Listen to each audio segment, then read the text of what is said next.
এই দেখো বন্ধুরা, আজকে নিয়ে এসেছি আমরা জলার কাঁকড়া, মানে ক্ষেতের কাঁকড়া, যেগুলো সাধারণত পুকুরে দেখা যায়। এগুলোকে তো আমরা তোলা কাঁকড়া বলি। আপনারা কি বলেন কমেন্টে জানাবে কিন্তু। এইভাবে কাঁকড়াগুলোকে পরিষ্কার করা হচ্ছে। কত ঘি দেখেছেন? এমনিভাবে সমস্ত কাঁকড়াগুলোকে পরিষ্কার করা হবে। অনেকগুলো কাঁকড়া, প্রচুর ঘি আছে কাঁকড়াগুলোতে।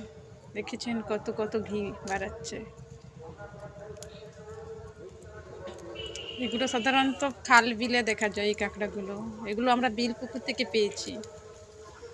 আমাদের বিল পুকুরে এই কাঁকড়াগুলো পেয়েছি। দেখেছেন কত ঘি।